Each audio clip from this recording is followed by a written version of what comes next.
So your book's called The Identity Trap, and your publisher had the good sense to give it what I think is a good title. In the actual book, you use the term identity synthesis, which is like this kind of, when I saw it, it reminded me of like a 1980s time travel movie where multiple timeline versions of yourself is produced and you come out of the time machine and you have to go through an identity synthesis or something. It sounded a little science fiction-y. It's like prepare the identity synthesis chamber. And then the other thing is that I'm not a Trekkie, but I can see that being a talking point on Star Trek. Well, also, you are an academic, although your book is not written in an academic style, but the word synthesis is kind of like, sounds like almost like praxis or epistemology, like you're getting into sort of jargony territory. Give us a thumbnail description of what you mean by identity synthesis, because I got the sense you wanted to avoid a culture war term. You maybe wanted to pick a term that both sides could kind of buy into. Is that right? Yeah, I think that's right. Look, the book is an attempt to explain the origins of a set of ideas about race and gender and sexual orientation, which has, become so dominant in our intellectual discourse and in our politics. I then explain how those ideas went from being pretty influential in universities in 2010 to actually taking over many aspects of American, Canadian, British, Australian, but also Western European, also beyond institutions in the decade between 2010 and 2020. I then do a philosophical critique of the main application of these ideas in areas from free speech to cultural appropriation. I am critical of it. And so I always wanted a title which makes it clear that ultimately I'm critiquing those ideas. Yeah, it is a trap. And so I never thought about... Synthesis sounds good. It's like, well, we're synthesizing. I think it's neutral, right? It's synthesized these different influences. But I didn't want it to be a polemical book. It's a critical book. It's a book that argues against these ideas, but it does it in a serious way, actually helping us understand them and then engage with them and argue against it. And so I think part of the problem of this moment is that we don't have a neutral term that picks out that ideology, right? But conservatism, liberalism, socialism, people will like these ideologies or will dislike them, but somebody who's a socialist and somebody who thinks socialism is really bad can agree that there is an ideology called socialism and that socialism is the right term for that ideology. That doesn't exist for the ideas I talk about. So we can talk about identity politics, but I think that's too broad. Yeah. There's some forms of identity politics that are natural and normal in every democracy, and so the term doesn't quite work. You can say woke, which is sort of a fine term for a while. It was actually a term that was invented by the people who believe in the ideology. People used to proudly say, I am woke. Now it's sort of just, if you write a whole book about wokeness, you just sound a little bit like an old man, shouting at the clouds. And so I needed a term that would facilitate this serious conversation.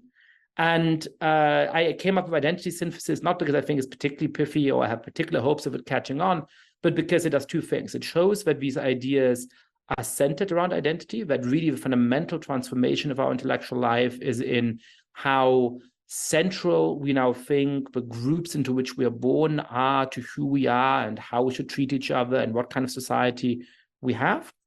And it is a synthesis of these different ideas that I trace in the first part of the book, but flow out of postmodernism, postcolonialism, and critical race theory. It takes ideas and themes from each of those traditions and sort of mixes them up in this distinctive way. And that's really how we get to this present moment. Okay, so you didn't want to write a culture war book. You didn't want to write a denunciation of cancel culture and wokeness, because that seems kind of stale. And like wokeness is now anything people don't like. That said, the book contains a lot of stories, a lot of anecdotes of, call it the excesses of the identity trap, the identity synthesis, like the usual stuff where you've got, I remember there was one story of an educator who came from Africa, and he had two white students in his class, and it was a high school class, and they were wearing, I forget if it was Nigerian or Kenyan garb on his invitation, and it was very nice. And then the school administrator said, no, you can't do it. That's cultural appropriation. I forget how the story turned out, not well, probably. But there's a lot of stories like that in the book, but you're presenting them more in the vein of, look, this is a symptom of this larger intellectual phenomenon. However, that said, the stories themselves are maddening. And so you were kind of walking a fine line where you were trying to be above the fray. You don't want it to be like an Ann Coulter book where it's just 100 stories that boil your blood.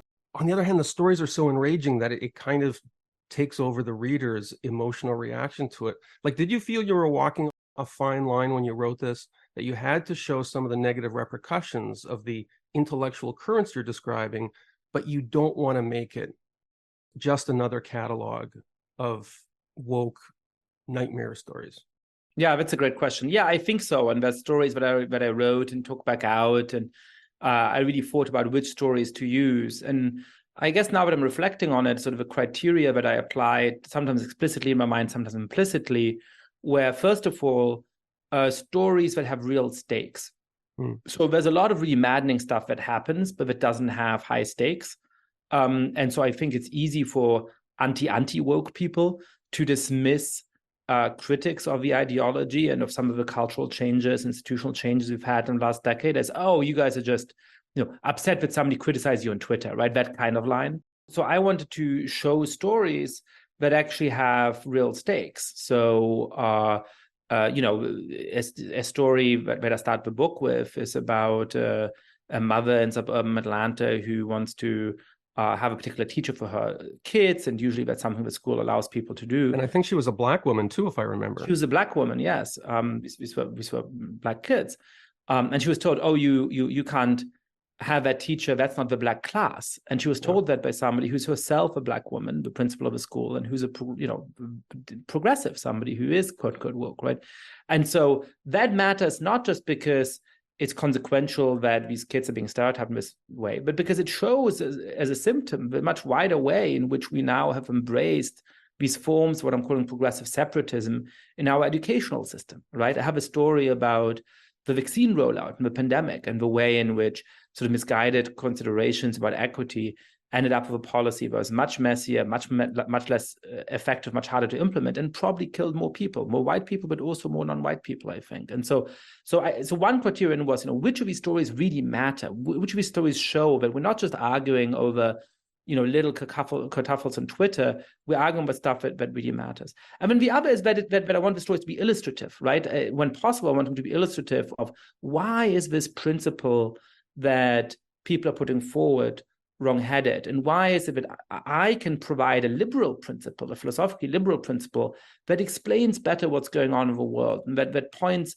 more easily towards a better future. So one example of this, and this is not a story of a woke excess, it's a story, I suppose, of more good old-fashioned offensive behavior, is from this fraternity at Baylor University that hosted a Cinco de Drinko party, a kind of persiflage of a Cinco de Mayo party, and a lot of their mostly white, fraternity members turned up wearing sombreros and ponchos or maids' outfits and construction vests. And that story, for example, serves a particular purpose because I really worry about people saying cultural appropriation is bad, and any time that you have a member of one culture sort of appropriating the culture of somebody else, that's something that we should be worried about. Because I think mutual cultural influence is a really, really good and positive thing. So why that particular story? Because it helps to show that cultural appropriation does not explain the wrong-making feature of this party. I think these kids were being offensive, but what was making them offensive is that they were mocking their fellow students, that they were trying to communicate implicitly that all that Latinos are good for is to be, maids and construction workers, right? But the people who donned those maids' outfits or those construction vests were not committing cultural appropriation, because a maid's outfit is not, in fact, a traditional part of Latino culture. And so you can't actually use the language of cultural appropriation to explain what was wrong about that. And that shows that that's just the wrong term to use. That when you talk about cultural appropriation, you render, quote unquote, problematic things that really aren't problematic, that are, in fact, a healthy feature of a contemporary, diverse, progressive, dynamic society. And on the other hand, you can't actually explain some of the things that really are bad. So there I used an example really to illustrate and analyze our thinking about this. As you're saying it, it's hard to think of any fraternity party I ever attended in university that wasn't offensive in some way. Remember specifically Zeta Psi at McGill University used to have an annual Irish wake where one member of the fraternity would volunteer to get so drunk that he'd become unconscious.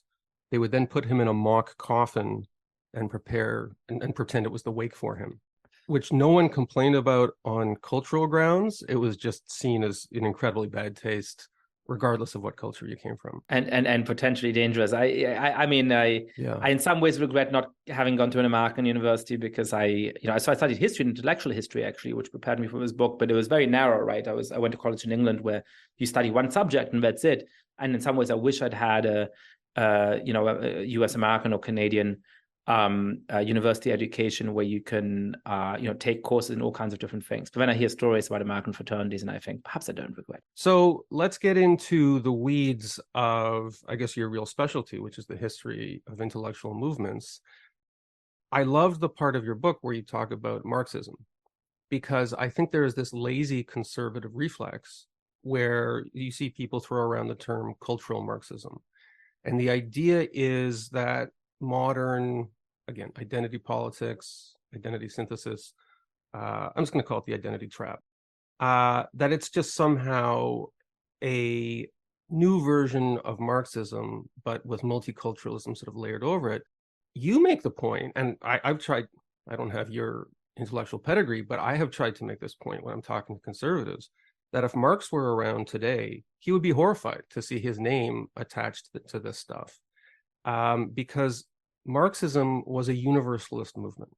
In 1903, there was a famous episode in which Leon Trotsky, who of course, probably the most famous Jewish communist, that he publicly condemned the Bund movement, which was the general Jewish labor Bund in Eastern Europe, which was essentially kind of the Jewish wing of the communists in this. This is before the Russian Revolution, of course, because Trotsky, who was a Jew, his position was that this is national isolationism, and the Jews didn't have a future in his mind as a nation, but they should be part of this collective universalist spirit that animated Marxism. In many ways, Marxism is directly contrary to the identity trap ethos. Oddly, in these discussions, I find myself defending Marx. I think he would be horrified to see his class-based analysis, his universalistic analysis, I mean, as wrong-headed as it was in many ways, applied to what's fundamentally a parochial movement. So I agree with you. So I think there's differences between Marxism and the identity trap. So the first is sort of admitted by the people who call it cultural Marxism, right? Because implicit in that is that, Marxism is economic. Mm-hmm. It's based on class struggle. Whereas, wokeness is cultural Marxism, right? So they acknowledge that, it involves taking out the economic dimension. But it presents no even theoretical possibility for universalistic reconciliation of the groups. At least in a class-based analysis, you can use the levers of state to bring different socioeconomic groups together by force if necessary, but you can't forcibly change someone's skin color. Yeah, so that's the second part. So the first, the obvious difference is the one that's acknowledged by people who call it cultural Marxism, because implicit in the term cultural Marxism is that there is that difference, right? The second difference, which I think is a more important, and by the way, that's not a trivial one, right? You can say, oh, it's just the cultural form of Marxism, but a fundamental to Marxist thought is that the main motor of history is class struggle, that workers of the world unite irrespective of your race and gender and sexual orientation and skin color, that what's really most important about people is the economic status rather than something else. So there's a little bit, even as they're acknowledging that there's this difference, there's a little bit of a sleight of hand, because it's sort of saying, like non-economic Marxism is nearly a contradiction in terms because of how fundamental that category is to Marxism, right? So that's the first point. The second point then is that even beyond that, there is a promise of a post-revolutionary utopia in Marxism, which is very interestingly absent from the identity trap. So what Marxists say, and I'm not a Marxist, but what they say is, look, we have class struggle and we're going to have a revolution, and then a little bit of a black box. We don't know exactly how, but one day we'll have a real communist society. Yada. Lots of yada, stuff yada, yada. Yada. Exactly. And boom, there's no classes. And Marx himself left that fairly ill-defined, by the way. But at least it has this liberatory promise, right? Like when you ask a Marxist, what society are you wishing for? It's not a society where the bourgeoisie is hounded down every day and there's, no, they want a post-class society where we're all brothers, where we all can stand in solidarity with each other, where there's no longer a need to go and block up the bourgeoisie because the bourgeois have become proletarians like everybody else. So there is actually a kind of promise of a society that you can see why people would have found that attractive. What's interesting about the identity synthesis, the identity trap, is that it's completely dispensed with that, right? What is somebody today who has this sort of progressive ideology most allergic to is to say what we should really aim for is a post-racial society, right? What we should really try to create is a society. We acknowledge that obviously today, obviously in history, which groups you've been a part of has led to terrible forms of discrimination.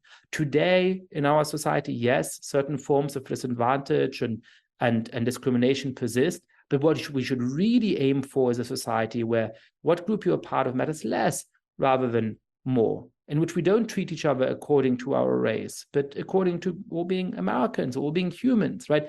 That is the philosophically liberal point of view, but that drives people who have embraced the identity trap most mad, most wild, because they say, no, that's precisely the false promise of liberalism that we must reject. We want to build a society in which how we treat each other in this conversation and how the state should treat us in various kind of contexts should explicitly depend on the kind of group of which we're a part. So there's this interesting structural dissimilarity between Marxism, which did always have this ultimate universalist promise, and the identity trap, which explicitly rejects, even within its own cultural terms, that kind of universal promise. So that's the second difference.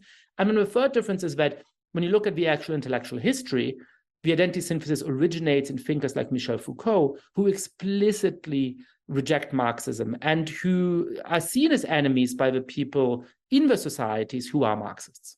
Of course, Foucault was obsessed with the idea of the hoarding of power and oppression, but he saw it as so ubiquitous and inevitable that he was very suspicious of any kind of meta-narrative or any kind of heroic intellectual movement to deliver people from these phenomena, because he just saw it as kind of the lot of humanity to inflict oppression on people, and power was embedded in narratives. So just all the stories we tell, whether religion, media, power imbalances are embedded in that. And it was a kind of nihilism. You talk about this very interesting debate that took place between Foucault and Chomsky, where with Chomsky basically calling Foucault out and saying, look, I'm interested in creating a better society. You're interested in having this arid debate about the nature of power. Which one of us is going to lead to a better world? The line between Foucault and modern identity politics is not nearly as direct as the caricature on the conservative side would have you believe, right? No, I don't think it is. So I do think that Foucault is the originator of these ideas, much more so than Marx or Marcuse or those kind of Marxist. Power and oppression. Yes, so I think that there's a few fundamental ideas in Foucault that really go on to found the version for the sort of vulgarized and popularized version of these ideas that have become so dominant today. And fundamental to that is Foucault's rejection of the idea of absolute truth and his rejection of grand narratives, what he calls grand narratives, which are these sort of structuring ways of understanding including Marxism, our history. And exactly. And so he rejects philosophical liberalism, right? So he is an opponent of our constitutional democracies for that reason, but he also rejects in exactly the same manner, in exactly the same breath, Marxism. And that makes him the lifelong enemy of people like Jean-Paul Sartre, who really are Marxists, who really do think that Marxism is, the only living philosophy of the 20th century. And they hate Foucault for his rejection of it. So, Foucault made many bad political calls in his life, but unlike nearly all the other French leftists, he stands in solidarity with Solidarność, with a Polish trade union movement that ends up bringing down the communist regime there, right? So this is not a superficial point for him. So that's an important difference. And his emphasis on discourses is important. That part feels very 2023, right? Absolutely. And so that's sort of, he thinks basically, look, real power isn't from the state down. It's not from public policy and laws and Congress and the army. The way we're talking to each other is an exercise of power because we're setting this discourse.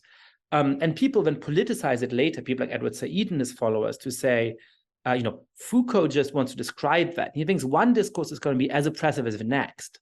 That's why he's apolitical. That's why Noam Chomsky in this debate is shocked by him. Says he is, Chomsky told me this, he is the most amoral, not immoral, but the most amoral person I have ever met. And you interviewed Chomsky in 2021.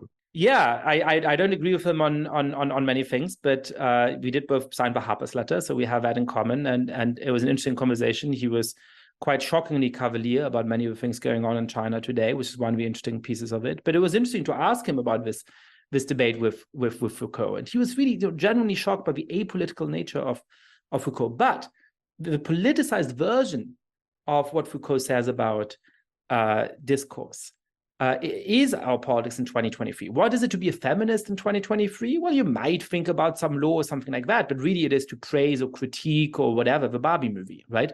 That is what it is to do feminist politics today. I mean, in fairness, abortion obviously has reared its head as a hugely important issue in the United States. Like, there are real issues that feminists have to no, of course. But what I mean is that a lot of these movements, the sort of critique of cultural representations and critique of popular culture and thinking about the way we use terms and prescribing what terms you should use, that has become this huge part of how you do politics, precisely because of Foucault's recognition that a lot of power inheres in discourse rather than those most straightforward mechanisms of power. I don't mean to be reductive about it. No, I'm conscious of the fact we're both men, and I know that my boss has strong thoughts about the Barbie movie, so I want to tread carefully here.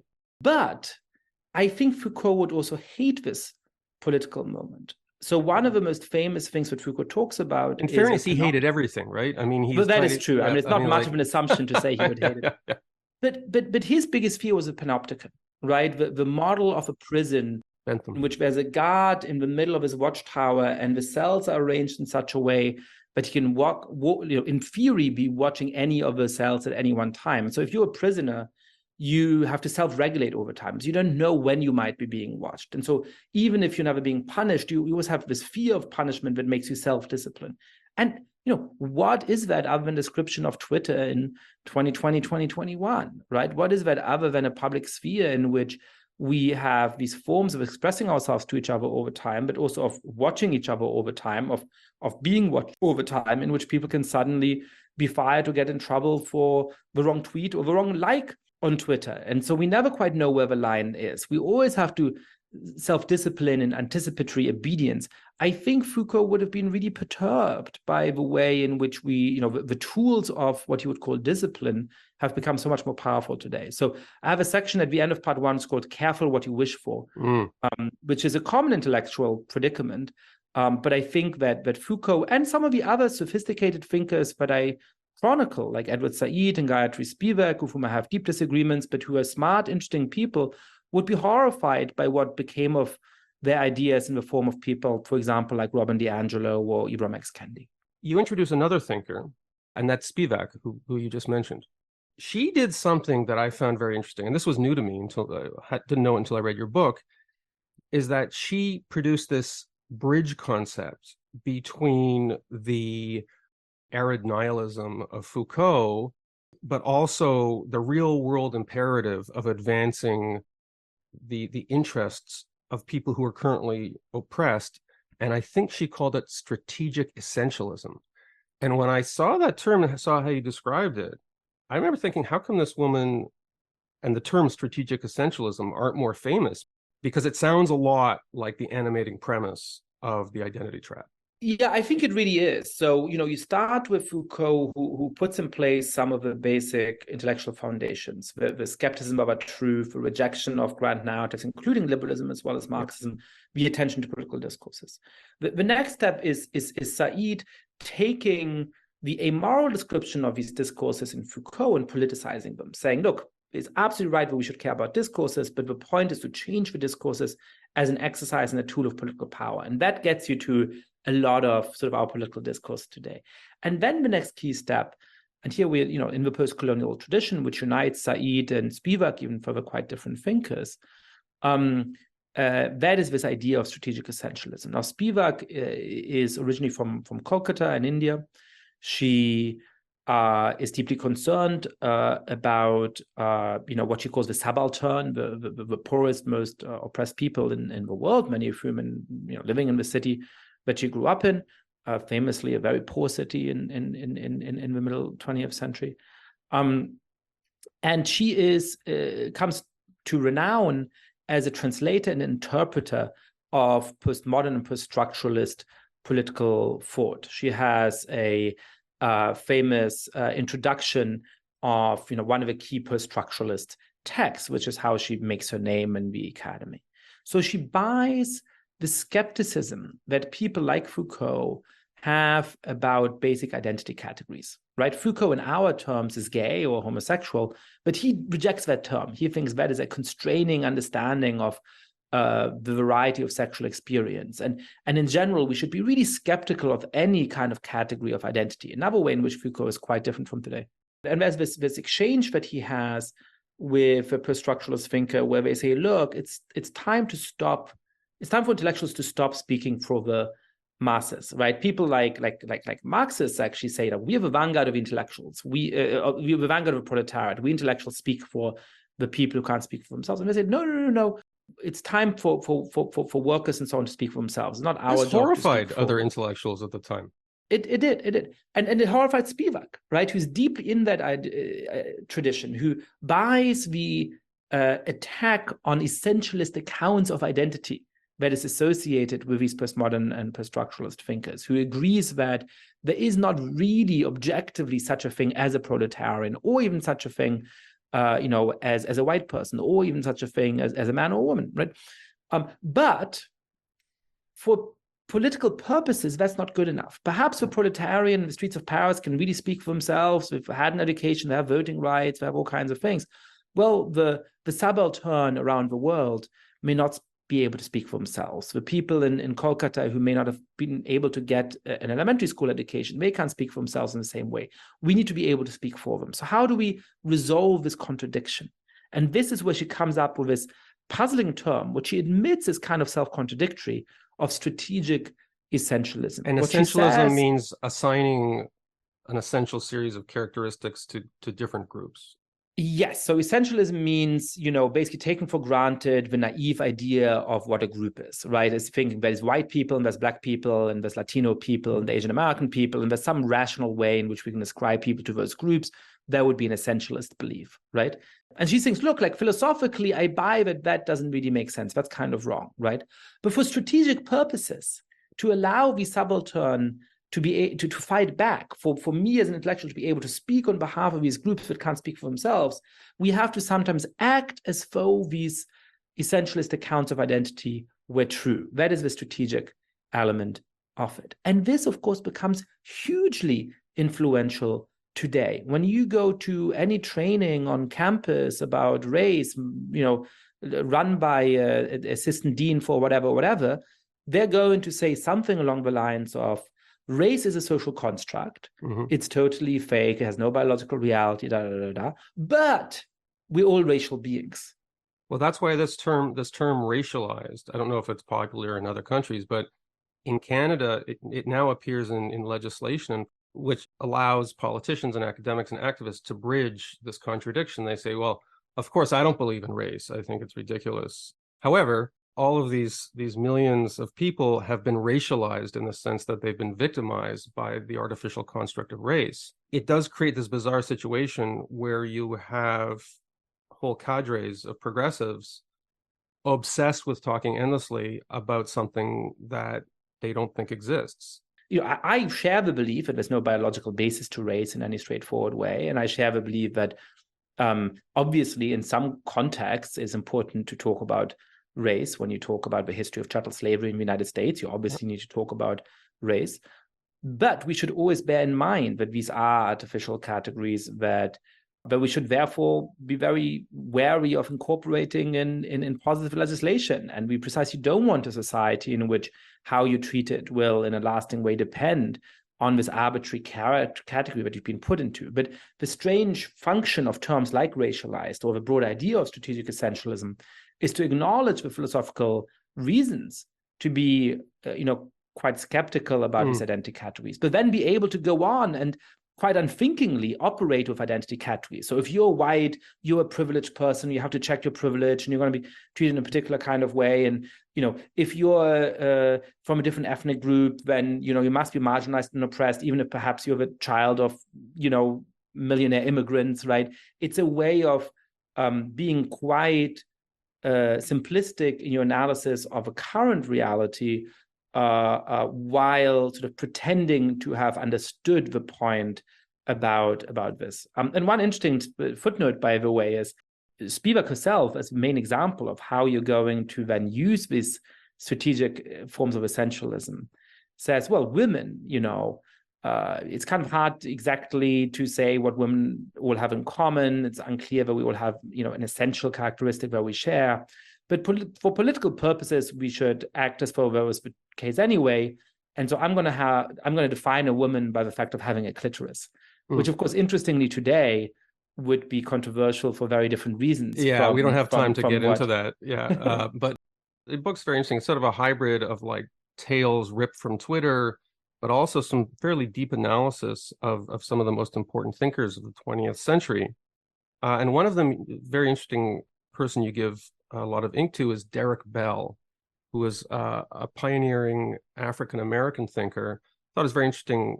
You got into his background a little, where like he was very excited about doing civil rights work, and then got discouraged from it a little bit unexpectedly by a hero who he looked up to, an intellectual hero. And he sort of drifted away from the courtroom approach to civil rights because he got disillusioned with it. As I read your book, I started to think of Derek Bell as a kind of proto-critical race theorist, in that he was somebody willing to look behind the pro forma legal equality provided by civil rights legislation and stuff like that. And Bell, controversially, he came to be skeptical of efforts to desegregate schools. As soon as you desegregate a school, other things happen. The white parents whose kids are in the school, they move to the suburbs. Maybe the school gets shut down or it gets defunded. The power structure finds a way to punish the people who go to these desegregated schools. And he talked about talking to Black parents, and what they really wanted was good schools for their kids. They didn't care so much if it was a Black school or a white school. What they cared about was their kids were getting a good education. In a way, the seeds of the progressive rejection of civil rights era liberalism really goes back to the civil rights era itself. Like I think of it, maybe before I read your book, is like, oh my God, there are modern progressives who refuse to cite Martin Luther King because they reject his liberal idea of a world that looks beyond skin color. Derek Bell, to me, is an example, which I didn't know about, of somebody who half a century ago was already thinking about this kind of thing in these kinds of terms. Yeah, no, I think completely. And that's one of the things that I find so frustrating in the discussion today about things like critical race theory, where, on the right, there are people who say, wanting to talk about slavery in schools is woke or whatever. It's slightly overstated. Most American schools, I think, do actually teach about slavery and so on. But there is definitely that kind of instinct, certainly on the worst corners of Twitter, where, just wanting your compatriots to be treated in fair ways is somehow woke and terrible, right? Or a form of critical race theory. And that's genuinely disturbing. But then as a result, a lot of my friends and colleagues, a lot of smart people say, well, all that wokeness is and all that critical race theory is just wanting to grapple with the injustices of American or Canadian or European history. It's just wanting people to be treated fairly. And that's what critical race theory was all about. It's like, no, go back and read the founding figures of critical race theory, including Derek Bell and Kimberly Crenshaw. And they were explicitly setting themselves up against the civil rights movement, right? So Derek Bell is a really interesting figure. Again, smart, thoughtful guy. I enjoyed reading him in many ways, where I profoundly disagree with him. Who heroically does work with the NAACP to desegregate schools and businesses and other institutions throughout the American South in the 60s, wants really badly to be a civil rights lawyer, and then starts to say, hey, this isn't quite working out as we think. And he comes to agree, as he explicitly acknowledges, with segregationist. At times he cited racist segregationists. Yeah. So the critique from a lot of the sort of segregationists is, oh, we civil rights lawyers sweeping into our town, wanting to desegregate the schools because of their like ideology of desegregation. They're not really working for the interests of their clients. They just pretend to be working for the interests of their clients. Really, they're just trying to impose their ideology on us. And Derek Bell says, having worked in this context for a long time, that is in fact right, because a lot of Black parents, and this is understandable, say, hey, these lawsuits often take 10 years, and when afterwards the schools aren't always great anyway, I just want my kid to have a good education, right? It was a perfectly understandable perspective in that specific context. But Bell says, in fact, that's what a lot of the civil rights movement is. It's imposing our ideology rather than listening to what Black people want. And so perhaps the real solution would not have been Brown versus Board of Education, the famous landmark case that overcomes segregation in schools, at least legally in the United States. But it's to have schools that are separate but truly equal, to actually fund Black schools better so that they continue to be segregated, but they have a better instructional quality. That's the conclusion he comes to again and again in his work. And so from the beginning, he explicitly rejects what he calls, quote unquote, the defunct racial equality ideology of the civil rights movement. He makes fun of "We Shall Overcome," one of the key songs of the civil rights movement, right? So the tradition of critical race theory isn't just, hey, let's celebrate the civil rights movement and let's continue to fight against injustices today and let's teach about slavery. It is from the beginning rejecting the core tenets of the civil rights movement. So I think that's really important to understand. And then the key part of that rejection is the attitude towards universalism. So you go to one tradition of Black political thought in the United States, which is, I think, one of the proudest and most profound political traditions in America, which is the Black liberal tradition, starting with Frederick Douglass to Martin Luther King and then some thinkers today. And they basically say, look, I'm invited, Frederick Douglass says, to speak at this 4th of July celebration. This is hypocritical. There's slavery in the United States. How can you celebrate those ideals? But he's not saying these ideals are false. He's not saying rip up those ideals. He's saying extend those ideals to us. You're being hypocrites as long as you're not allowing us to enjoy those principles as much as you're celebrating them and being happy that you have them. We want to be included under those principles. Free speech to Frederick Douglass is not, as many progressives today would say, some kind of fraudulent thing that just empowers the powerful. No, it is the dread of tyrants. It is the one thing that allows the oppressed, the voiceless, to make the voices heard, to fight for their interests. And Martin Luther King doesn't say, he points out that the check written to African Americans from the Bank of Justice is fraudulent, but he doesn't say, let's rip it up. He says it must cash the check. It must actually live up to its promises. So I think this is the fundamental debate that we're having. You have a section on Barack Obama, which I thought was fascinating, because if you go back to the Obama era, especially when Obama was first elected to his first term, there was kind of, a liberal football spike moment where it was like Black president, achievement unlocked. I forget who said it, but it was like you had Oprah Winfrey, Michael Jordan, Barack Obama, the most powerful politician, entertainer, most popular athlete in the United States. They were all Black people. And yet, seen in retrospect, Barack Obama, although at the time he was the most liberal president in the history of the United States, he's kind of a conservative figure in the sense that he explicitly embraced the Frederick Douglass idea. I mean, he absolutely did not embrace a separatist idea of Black existence in the United States. But you also talk about the kind of strangely negative reaction that many progressives had, because they were like, oh no, now this fact that there's a Black president is going to be thrown at us as proof that the liberal project is actually successful. And they became oddly resentful of the fact of the Obama presidency, which comes full circle to our discussion of the difference with Marxism, where Marxism, there's a New Jerusalem at the end, there's a workers' paradise. But to the extent Obama might have been seen as maybe a sign that you were going to get to some hallowed place where blacks and whites were equal in the United States, that was seen as like a false messiah. Yeah, I think that's right. I mean, part of so the first point to say is that, again, the members of a tradition of critical race theory are explicit in saying, as Kimberly Crenshaw put it in 2011 or 2012, that Barack Obama is fundamentally at odds with the basic tenets of critical race theory, right? She created the idea, or at least the formal designation, critical race The theory. term stems from her, and she's a key person in that tradition. So again, the idea that sort of critical race theory is just sort of good old, Obama era leftism is wrong. Because from the inception, the key figures say no, Obama is in some ways the enemy. Very respectful of him, and they are appreciative of him as the first black president. But they say no, fundamentally, that longing for post-racial society is the worst possible thing, and his political ideology is fundamentally at odds with the kind of America that we're hoping for. And so I do think that sort of in a strange way, there's the argument that some people have made that Trump is a reaction to Obama. I think that may be partially right. I'm not sure that I quite buy that story, but I think there's a partial truth in it.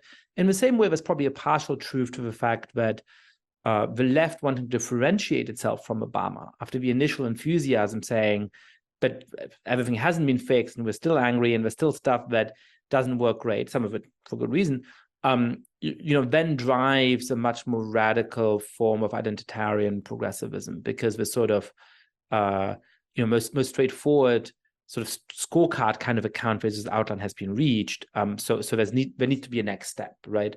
And so perhaps in these weird ways, Obama does end up being part of a causal story of how we get to that much less healthy politics. But I deeply appreciate Obama for being a representative, I think, of that Black liberal tradition that goes back from Frederick Douglass to Martin Luther King. And his presidency, as every president, is mixed and with some successes and there's some mistakes in retrospect. But I think that's something that deserves lasting credit and respect. You talk about how in 2014 you taught a course called Democracy in the Digital Age at Harvard, which sounds like the ultimate name for a course they teach at Harvard. And you also suggest that maybe you were a little naive about what you thought the internet could bring to democracy. This was sort of like the beginning of the Arab Spring, and the internet was seen as something that could open up totalitarian societies. Could you talk a little bit about what you've learned over the last decade about the effects of digital technology on the ideas you discuss in this book? You use Tumblr as an important case study, and I'm curious why you did that. Well, having read it, I'm no longer curious, but some of our listeners may not even know what Tumblr is, because it's kind of, I think its usage has maybe kind of crested a couple of years ago. Maybe it's still a thing, I don't know, but you don't hear as much about it.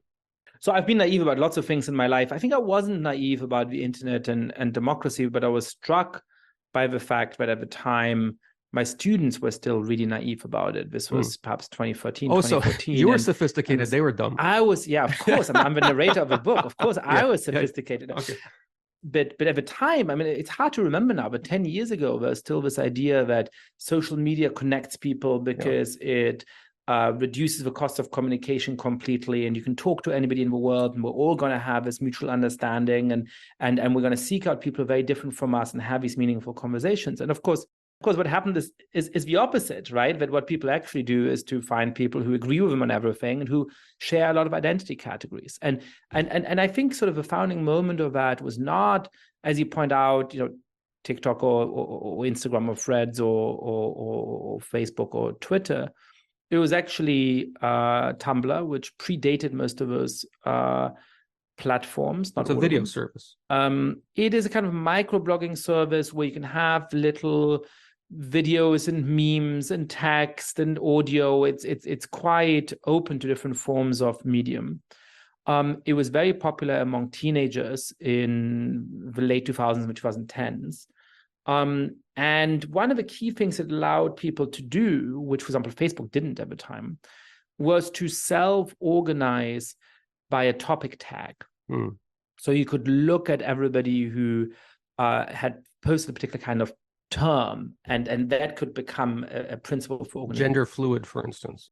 Exactly. And so what that did was to radically expand the set of identities by which you could define yourself. If you go back to a high school... And formalized it, right? Right. Because if you go back to a high school in the 1990s, the kind of identities you can choose for yourself really depend. There's got to be 2 or 3% of the population at least who has that identity, because you need a few friends who share that identity with you, and your school has limited numbers, and so it just can't be too obscure, right? On Tumblr, suddenly you can find people with much rarer identities and construct and invent those identities in this really mellifluous way. And so a lot of, particularly with gender identities, but also some other identities, sexual identities, demisexual, for example, or Libra gender, they all originate on Tumblr. And so suddenly you have a social media platform where a lot of the activity is these self-chosen, self-coined identities. And then you have to have a way for people with different identities to actually be in communication with each other, to actually speak to each other. And for that, you need a kind of governing ideology. And that becomes a popularized, vulgarized, much more simplistic version of the more sophisticated, more serious ideas that we've chronicled in the conversation so far, that I talk about in the first part of the book. You have an interesting quote here, which I hadn't seen. This is Zach Goldberg, a doctoral student in political science at Georgia State University. Over the course of Obama's presidency, key concepts of the identity synthesis, this is you writing, like microaggression and white privilege, quote, went from being obscure fragments of academic jargon to commonplace journalistic language, end quote. And you have statistics that back up just the startling speed with which this linguistic transition occurred. One example here is that by one count, use of the word racist went up an astonishing 700% in the 8 years between 2011 and 2019 in the New York Times, I think it was. Is this because the 18-year-olds who had maudlin Tumblr accounts just grew up and got jobs with newspapers? In the history of ideas, is that speed unusual? That's a great question. I think it is unusual. I don't think it's unheard of. But it is striking how quickly this happens, right? One indication of that is that in that article I cited earlier by Kimberly Crenshaw, which celebrates the 30th anniversary of critical race theory, she says, man, it's amazing. We've built all this influence in law schools and in academia, and it's great. But of course, because of people like Obama, we're never going to have any influence in the world as a whole. Forget about that. And 10 years later, this popularized version of their ideas does become super influential. And I think that astounded her. And I think it is quite surprising, even in that kind of historical perspective. To answer the other strand of your question, yeah, I think it is connected with what I'm calling the short march through the institutions. So the way in which students who are trained at universities, where a lot of their humanities and social science courses start to transmit the ideas of identity synthesis, in which many of the trainings they undergo run by administrators who are much more far left and much less liberal than faculty members, inculcate these ideas about microaggressions and all kinds of other things, white privilege and so on in them. But there's also a media dynamic. So both Ezra Klein and Matt Iglesias have talked in interesting ways about how when Vox.com was founded by them in 2013, most of its traffic came from the website. And so anything on the website had to appeal to a pretty broad audience. And what happens around 2015, 2016 is that most of it runs through social media. So suddenly most of the clicks you're getting is from people who click on something on Facebook. So by the way, just when you say the website, you're talking about the demise of the homepage. You're not just talking about the website, yes. You're talking about the landing page, the homepage for the site. Yes, yeah. Thanks, but that makes it clearer. Yeah.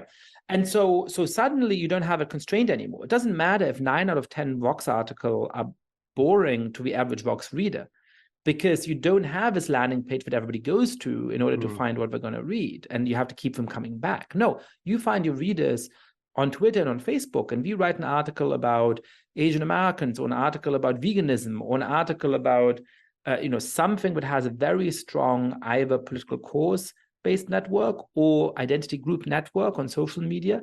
That article is going to spread virally, and so you see that these identity-based articles, which are in a way the sort of written form of what starts to take form on Tumblr a few years earlier, does really good numbers. And you start to have these talented young journalists at Vox.com really figure out how to make those kinds of things viral. And at the same time, of course, newspapers like the New York Times and the Washington Post are under tremendous economic pressure because they have this cratering ad revenue and they need clicks desperately, right? And so how do they get the clicks? By hiring a lot of the graduates from those websites. And so you have, the fascinating transformation of Vox itself from a kind of technocratic liberalism to a much more first-person, progressive, identity-driven website for a lot of its content. And then you have the transformation of places like the Washington Post and the New York Times. And by the way, one interesting thing about those broader categories, like microaggression and white privilege and so on, that become much more common in the New York Times and Washington Post, is that skyrockets in a way after Trump is elected, in part as a reaction, but it actually predates him. By 2015, a lot of that shift has already happened. The last chapter of your book, arguably the last two chapters, is a kind of, not quite a self-help book, but it's sort of like a guide to the 17 reasons liberalism is awesome and proselytizing the wonders of liberalism to your crazy brother-in-law. I'm a little more pessimistic than you because my view on this is that liberalism's virtue is that it's an imperfect system that history shows us is better than all the other alternatives. But the tools that liberalism gives us also give us the tools to amplify our complaints about liberalism. And the internet has turbocharged that. So for me, it's the internet versus liberalism, because if you're a progressive and you go on Twitter, it's a series of, like, look how racist society is. Here's 17 videos of police officers beating Black people. And how can you defend a liberal order of things when this kind of thing happens? It's right in front of your face. And so the imperfections of liberalism bombard you from that angle. Similarly, if you're a conservative and someone says, well, look at it, here's 17 instances of illegal immigrants doing these horrible things. And you become fired up and you say, well, if liberalism means having a multicultural society, then screw that.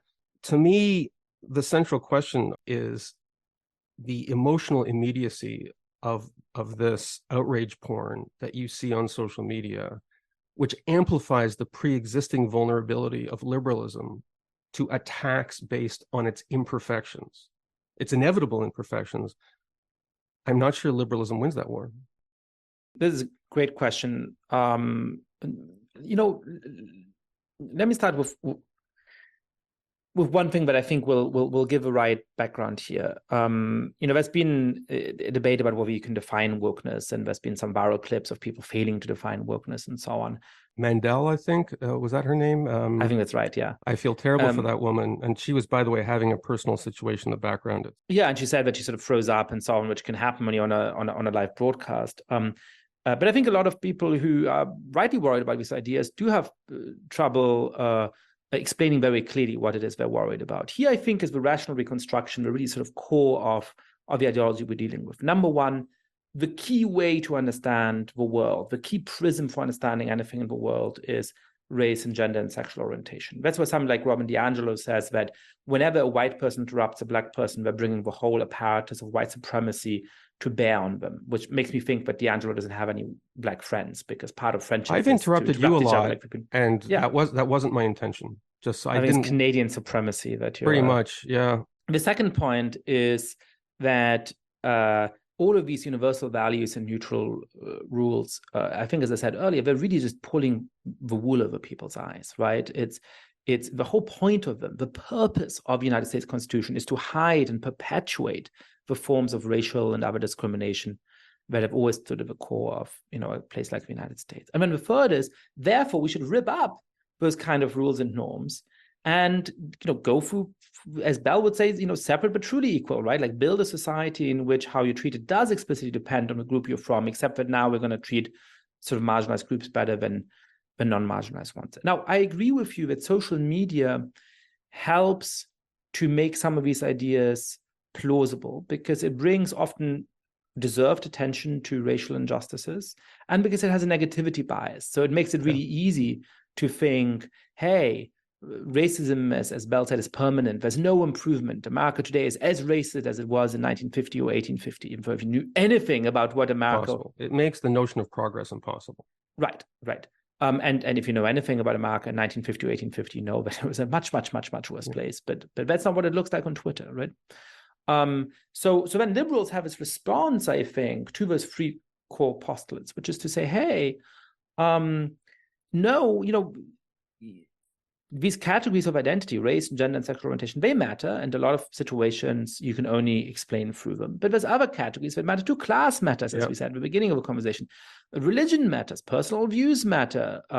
Ideology matters. Somebody's moral character matters. Somebody's effort matters. All kinds of things matter. And how to understand a situation depends on the particular circumstance, number one. Number two, yes, of course, Frederick Douglass was right to say that it was hypocritical to celebrate the 4th of July when people were still enslaved. But you know what? By insisting on these universal values, that is a lot of how we have made progress over time. And America today is better than it was in the past. And so therefore, number three, no, we shouldn't rip up the US Constitution, the Bill of Rights. We should try to live up to the most noble ideals within it. Now, I agree with you that often social media is a hard place to make those kinds of arguments, and that puts liberals at a disadvantage. But I also think that even for few people can define liberalism, few people can explain its principles succinctly, we do live in a pretty liberal culture. And when institutions violate basic liberal norms, when we treat people unfairly, when people are forced to pay lip service to ideas we don't quite believe in the workplace, when people are fired for deeply unfair reasons because they, accused of something they didn't do, or what they've said has been taken completely out of context, or they didn't really say anything offensive, there is also a pretty healthy moral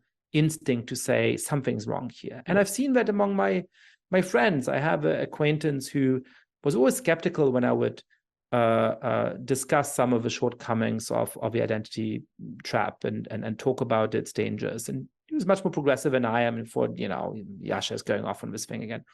And when I saw this friend after the pandemic, and the organization that she's a part of had torn itself apart over the course of the pandemic in all of those kinds of ways. And she saw me at a gathering and she made a beeline straight for me and said, Yascha, I finally get what you've been talking about. I've come to agree with a lot of the stuff because of the experiences that I've had in this context. And so, yes, social media presents a problem in that way, but I think ultimately a lot of people do have liberal instincts, and they notice those liberal instincts when liberal norms are violated, and that is part of a course correction. So I think this is going to be a real intellectual battle for the next 20 years, and the outcome is not foreordained. It depends on whether we are able to make the right arguments and to argue against these ideas with, full hearts and clear minds.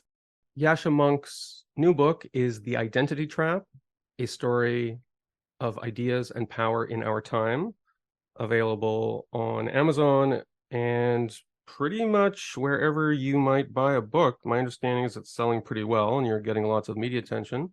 So congratulations for that. And thank you for appearing on the Quillette podcast. This is a pleasure.